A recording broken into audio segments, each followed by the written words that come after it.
Let's take a look at Chapter 1, Security Awareness, Brave New World. This chapter's objectives are basically describing attack types, the attacks actually involved, security techniques to prevent these types of attacks, and password definitions. You've gotten probably many breaches, informations in the mail. I got one yesterday myself just for Aflac about a security breach there. A lot of people want money. You can sell a lot of this information on the dark web. Sometimes they just want it ransomware, so you can get paid for that, or it can actually break down your networks. Or they just want your disk space to use your resources for other nefarious purposes. Governments, again, information. Everybody wants information. It's always useful. Corporate secrets, even corporations will do that, although sometimes, famously, they will agree and help with each other, so sometimes they will do that. I believe someone tried to steal the Coca-Cola formula and give it to Pepsi, or vice versa a few years back, I can't remember, and both companies worked together to sting the person who was trying to do that. Sometimes they want to disable operations, so that could be like the Stuxnet worm, or give out misinformation or propaganda. And hackers, maybe sometimes they're just doing it for fun. If you do want to deface a web page, the Yale School of Art actually has some fun ways where you can do that. I do believe you actually have to be a student to do so, but you can see there that basically you can do whatever you want on that page, or you can do operational disable. Cybercrime itself, a lot of information can get stolen. That's either your personal info, credit cards, or your passwords. A lot of times they want a combination of personal information such as your username and the passwords, because a lot of people will use the same passwords over and over again, and they can use that across multiple sites. So mode of attack, most people use APTs, which is essentially a way to get in and stay in. Social engineering is also very popular. Basically, you're just conning them into giving you the information. Web app attacks, that would be, say, the SQL injections, things like that. Lost assets. Let's say you had your information on a flash drive and it got missed. And misuse of employee privilege. That's bound to happen. Information people are looking for, your personal, medical, banking information, what other information. So, like it says, you don't know what was taken a lot of times. ATM sales, I check your pumps for skimmers. Always, if I have tap to pay as an option, I will do so. Just want to prevent my card from being scammed. The microchips can reduce that. However, in America, we still don't use chip and PIN like the rest of the world. Chip, as opposed to if you were to swipe your card in a reader connected to your system, it would pull out your card information in plain text. War driving. Basically, you can drive around, find Wi-Fi, and connect to connections and find data that way. But one thing I've always pointed out is if you're going to be on a public Wi-Fi, use a VPN. If you can't be on a VPN, then don't use public Wi-Fi. The reason is a lot of times those aren't secure properly, and you can see a lot of the other systems that are available in there. The way this Gonzalez person did it, they drove around and stole credit card numbers using the PCI DSS exploitations. Ransomware, buy our stuff. This is extortion. It doesn't necessarily mean that you really did have any of this. Crypto lockers, encrypting your stuff. Petya was pretty popular a few years back. The phony wall, that's another one that used to do things. The Colonial Pipeline, I think you probably remember that one. They took over the pipeline to run fuel across the country. Not a very good thing. Botnets. So basically, someone takes over your computer and turns it into a zombie. The computer is sitting there waiting for someone to tell it to do something. Basically, it will push out, and most of the time it's denial of service or distributed denial of service. Bunch of connections to a bunch of sites. Other people will use crypto mining. Crypto mining does take up a lot of resources. If you use someone else's computer, you can use their idle computing power and you can earn the cryptocurrency right off of it. According to this, Monero, as of December 2017, was $321. As of today, Monero is worth $512 as of January 22nd, 2026. And a lot of malware will be the ones that are causing this to happen. So cybersecurity happened before, a lot with espionage. There was state affiliated a lot of times. Most of the time that would come through web attacks, but social engineering as well as intrusion or using misuse of privilege. Stalkerware, basically anything that tells you where people are. You can use it if you want, or don't have to. So software like Life 360, anything that allows you to see where things are. Technically, those are stalkerware, but if you've authorized it, it's okay. NSA, they like to basically have their hand in everything. They want to break encryption, even though a lot of times they are the ones who created it, or authorized it. They don't want things to be able to be seen by everybody, or they want to be able to see things for them, but not anybody else. But the problem is, if somebody puts a backdoor in for an algorithm for the NSA, somebody's going to find it and it's going to get out, and then the algorithm's pointless. So they were asked to do so. Sometimes companies complied, others did not. I believe Apple refused to do so at one point. And they were doing this without warrants, oftentimes. Steganography allows you to hide information inside images. The does significantly change the size of the file sometimes. I did that as an example in one of my classes last fall for the cryptography course. I hid a text inside of an image and it made the file size about 10 times larger. But they do avoid web scanners because of that sometimes. And as I talked about earlier, the Stuxnet worm, it was allegedly developed by US and Israel. That's never been confirmed, and went through and attacked nuclear power plants in Iran, who then countered by attacking banks and oil companies in the US. Cyber attacks are going to be bad someday, and we want to avoid doing this if we can. Obviously, we don't want actual warfare to happen either, but attacking against computer systems can be detrimental and possibly even worse. If you attack a hospital and they lose all of their power, there are people in there that are going to die. If you attack a military base, they could accidentally release nuclear weapons. That would be awful. So you've heard of Anonymous. They attack with political causes. They're the ones with the Guy Fawkes masks, if you aren't familiar with them. Hacktivism is essentially hacking for good, although it's technically a gray area. While technically illegal, they aren't necessarily doing it for purposes other than getting away from and attacking things that they see as bad. Errors, things that are done incorrectly. Say you had your laptop lost or stolen, accidentally sent email to somebody wrong, misconfiguration. This can cause personal, medical, bank, or other information to be breached. If you've got a laptop, you should always have that thing on a full disk encryption. So there are types of people out there. Crackers, basically the people who can create attack software. Script kiddies, those who know how to use the programs. Criminals, nation states, admins, using scripts, and all this information can get out on the dark web and then be sold. Basically, you go in, you make your way around, and then you attack. Multiple steps, sometimes multiple months, maybe even multiple years. People can get in through software engineering, bad updates on software, using passwords, asking even, dumpster diving. That's why we highly suggest shredding anything that could have personal information on it. So social engineering, basically saying, hey, we want to fix this. How's your password? Let's repair it. So if you happen to notice, a lot of those emails that you might see usually go into your spam, they look bad, but that's because they know they're not going to get people who actually see it and know that it's going to be a scam. So they're, in a way, weeding the people that they know are not going to fall for it out in the first place. Water holes, basically, think about it like standing by the water cooler in an office or the break room. If you stay in there long enough, you're going to overhear something you probably shouldn't. A waterhole webpage is where somebody might go and either get infected from that or start maybe talking about things that are going on at a company. LinkedIn is probably a very big place for waterhole social engineering.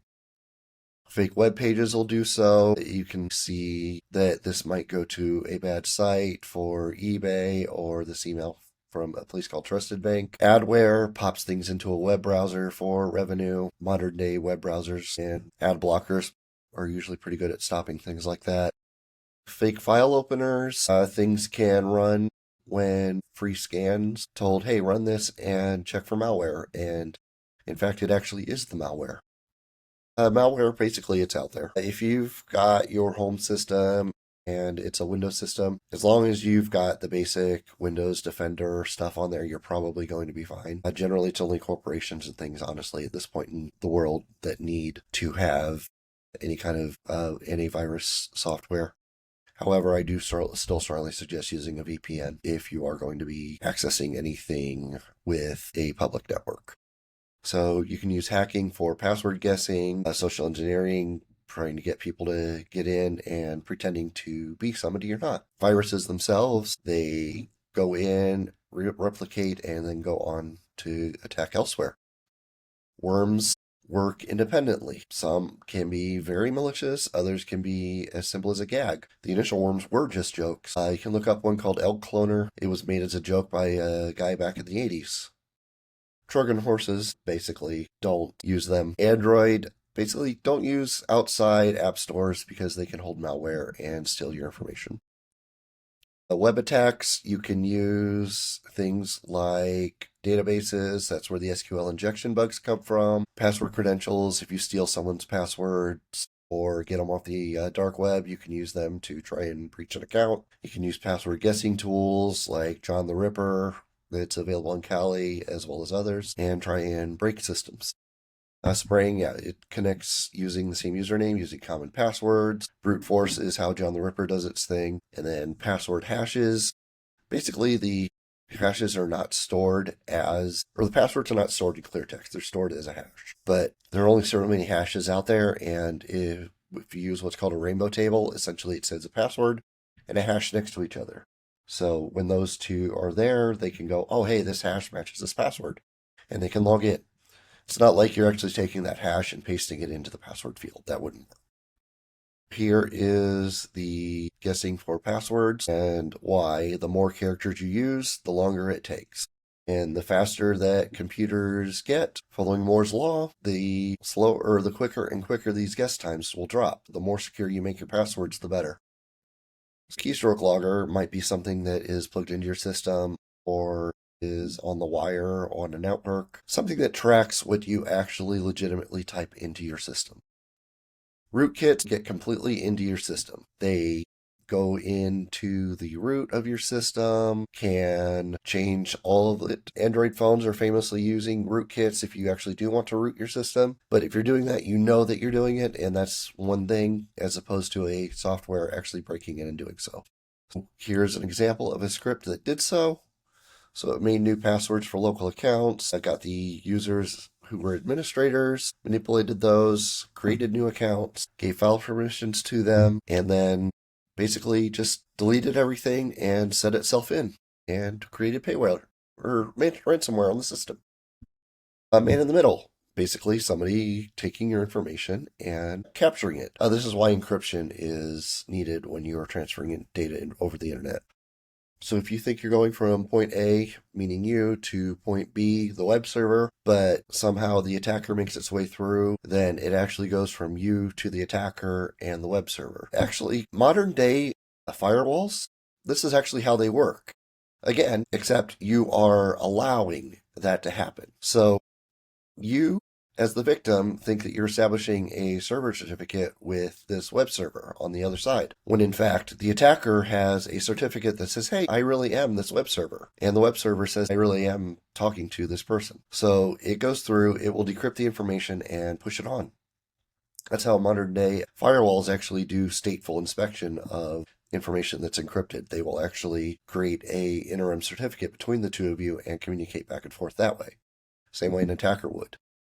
APTs basically continuing to run on a system. Like I said here, they can last months and years. New York Times had one for over 4 months, and they were looking for people who were sharing data with the news media. This is one way that the dark web actually can be beneficial. It allows people in countries like China, possibly North Korea, or places where it's actually illegal to use the dark web or a VPN or something along those lines because the government can't track you, to get information out that the government doesn't want out. Supply chains. You can compromise your suppliers. This happened with SolarWinds back in 2020. This was a big issue because the company I was working with had many clients we were supporting using SolarWinds, and it caused a massive outbreak for them. JetBrains, actually used that for a while as the software for the programming classes here. Defending, basically use practice, look for malware, use spyware symptoms if needed, check for break-ins. If you've got a laptop, make sure it's encrypted. Look for issues like your disk space quickly disappearing, files, transactions missing. Like I said, on modern day home Windows, you probably don't need any of this. You can use it if you'd like, but it's not completely necessary. Firewall, again, the built-in firewall within Windows. Mac or Linux is usually sufficient for a home user, but it is pretty good to have on a corporate network, and your home router probably does a good job of blocking a lot of this stuff as well. Social engineering, know what you're looking for, check text headers, look for bad information. You can verify links here. You can see that they are looking in the console and actually looking at the source code to verify where things go. Definitely do keep up with your patches, however. Microsoft will push updates. Mac has updates regularly. If you're using Linux like I am, you can push updates to your systems almost daily. And I actually have a script that does so. So patches are the number one issue because zero-day vulnerabilities exist. A zero-day vulnerability is one that has no patch because nobody knew the issue was a problem. And password creation. So you could start out with a phrase, Merry Christmas. Cut it down short. You can see, obviously, Merry Christmas is a bad password. Merry Xmas is a bad password. Merry Joule, Many Joule. You can use something like Merch to You. Whatever these combinations are down here for good passwords. Unrelated things, using here mail phone, favorite colors blue, make phrases. Also, you can use past phrases. One big thing I've seen is the XKCD comment. So you can see here, the substitution, you can see here, easy to guess with a computer, and you're like, what was that? So if you combine random words, you can make, this is 7 letters, 5 letters, whatever letters. See, obviously it's a lot. And obviously you would need to make sure you're following requirements for numbers and symbols and things and capitals, but you could do so, and you can see something that long. So I use, as you can see here, I've got in my browser here a password manager. I use Bitwarden myself, and I use it to generate passwords. However, my actual master password is a 30-something character password that is pretty difficult to guess. PCI DSS, 7 characters, terrible. Lockouts, these are valid. You definitely want more than 7. 14 is good. I'd also push for 16 at this point, if it'll allow it. Your lockouts, screensavers, password ages, 60 to 90 days is okay. Some places I was at put it down to 42. Password age, basically non-specified means you could change it as soon as you changed it. Others make it require at least a day. Retention. So basically this stores the hash of your previous password. So if you were, say your password was password 1, then you changed it to password 2, and then you tried to change it back to password 1, it would look back and say, hey, according to our hashes here, you used this password before, so you're not allowed to use it again. The Windows standard is you can't use 24 previous passwords at most. And definitely suggest using alpha, upper, lower, numeric, and punctuation. However, if you can just get away with using some long passphrase, you can also do so. But I also still strongly suggest a password manager, knowing one long password and using random gibberish passwords. In the browser, if I go to generator, if you tried to use this, you'd never remember that yourself. But if you saved it as something, you could do so. You can create passphrases in here. If you needed to remember that, you could, theoretically. You can also have it generate random usernames if you'd like. Other technologies, two-factor authentication. There are multiple factors here, so there are 3 main things. You have something you are, something you have, and something you know. So you have to have at least 2 of those. So if you're asked to put in a password and then on a new screen asked to put in a PIN, and that PIN is something you know and is already pre-generated, that isn't two-factor authentication. Those are both going to be something you know. If you use a password on one page and then you move to the next page and ask for, say, a text message random PIN, that's something you have because it is a token that's being sent. Here you can see that you want to make sure that your sites are legitimate. This one uses HTTPS. The security here is in the bottom. Don't use a debit card online. They can basically clean you completely out. If you use credit cards these days, a lot of them have $0 liabilities, which is helpful. You can always make sure that you do backups. Either use something like a cloud drive with Google Drive, OneDrive, whatever. You can do actual physical drive backups. If you do that, make sure that everything's stored in different locations. Whatever you feel your information is and how important it is, save it somewhere that you know that you can recover it if you need it. According to Verizon, cyber attacks, half of them came from organized crime affiliation. Others came from insiders or state affiliations. One of the top ways was through data breaches, through ransomware, or command and control attacks. And in summary, basically, the viruses were thought about as a first experience in 1984. The first major virus happened in 1988. You can review these slides if you'd like inside of the module. Hacktivism, experimentation, things like that. And that is the end for that. Thank you for listening.